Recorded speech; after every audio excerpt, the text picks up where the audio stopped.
दिल थाम कर बैठिए दोस्तों, मंत्री जी हमारे बीच आ चुके हैं। अब वो एक बार फिर रावण को तीर मारकर हर साल की तरह बुराई पर जीत हासिल करेंगे। मारना नक्की करो।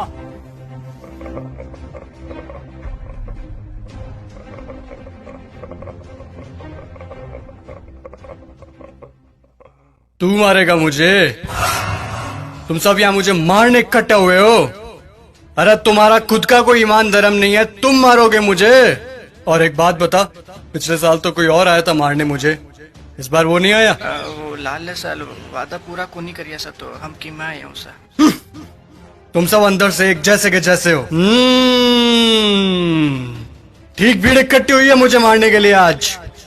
मैं माता सीता को लेकर गया था, इसीलिए मारने के लिए इकट्ठे हुए ना तुम सब आज।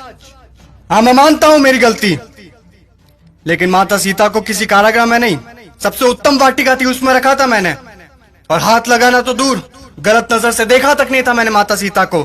और तुम्हारे यहाँ छोटी छोटी बच्चियों को दरिंदे उठाकर लेकर चले जाते हैं, उनके साथ रेप करते हैं। उनको तो तुमने कभी ऐसे इकट्ठा होकर जलाया नहीं। वो दरिंदे क्यों खुलेआम घूम रहे हैं आज भी, मुझे ये बताओ।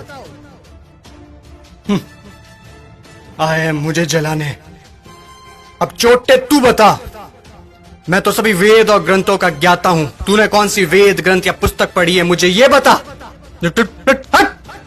पांचवी फेल मेरे समक्ष बोलेगा तू? चुपचाप खड़ा है तू। देख, मुझे ना केवल संगीत का शौक है, बल्कि सभी रागों का, सुरों का और वाद्य यंत्रों का ज्ञान भी है। तुझे क्या ज्ञान है वाद्य यंत्रों के बारे में?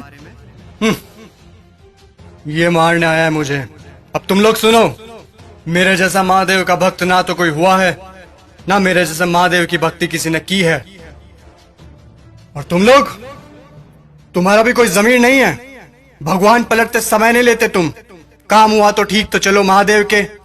पास हुए तो चलो महादेव के, नहीं हुए तो चलो इस बार बालाजी के चलते हैं। क्या हुआ? गुस्सा आ रहा है मेरे ऊपर? तुम लोग मेरे बारे में क्या सोचते हो मुझे कुछ फर्क नहीं पड़ता, लेकिन एक बात कान खोल के सुन लो, मैं चाहे कैसा भी हूं, लेकिन तुम्हारे इस मंत्री जैसा कदापि नहीं हूं मैं। मेरे राजपाट में जनता प्रसन्न रहती थी, खुश रखता था मैं उन्हें। इसकी तरह पटाखों की चोरी कभी नहीं की मैंने। बोलूं, बता दूं सभी को, ये दुष्ट, ये तुम्हारा मंत्री दुष्ट एक नंबर का, ये कागजों में लिखता है कि रावण दहन के लिए 50 पेटी पटाखों के लगे, और लगा था 5 भी नहीं है। ये सब इसके घर पे जा रहे हैं। और तुम लोग क्या कहते हो? बुराई पर अच्छाई की जीत। कहां हुई, कहां हुई बुराई पर अच्छाई की जीत? जब तक तुम्हारे मन में चोरी, गद्दारी, लालच, वासना, द्वेष, अहंकार जैसी भावनाएं जीवित है, बुराई कैसे मरेगी? बुराई मर ही नहीं सकती। तुम लोग मुझे खत्म करने आए हो ना? अरे मेरा खात्मा तो मेरा अहंकार कभी कर चुका। अब अगर मारना है, जलाना है, तो अपने अंदर छुपे रावण को जलाओ, उसको मारो। सच्चाई और अच्छाई को अपना लो, बुराई अपने आप खत्म हो जाएगी। और अगर तुम मुझे जलाने के उद्देश्य से ही आए हो, तो मैं तुम्हें बता दूं कि सिर्फ छोटे बच्चे ही आज की तारीख में मुझे जला सकते हैं, क्योंकि उनके अंदर चोरी, गद्दारी, लालच, घृणा, वासना, द्वेष, अहंकार जैसी भावनाएं नहीं है। असल में वही हैं ईश्वर का स्वरूप। ए लड़के, लगा दे आग फिर से, जला दे। अगले साल फिर आऊंगा मैं जलने के लिए, लेकिन अगले साल मैं देखूंगा कि आप लोगों ने अपने अंदर के रावण जलाए या नहीं।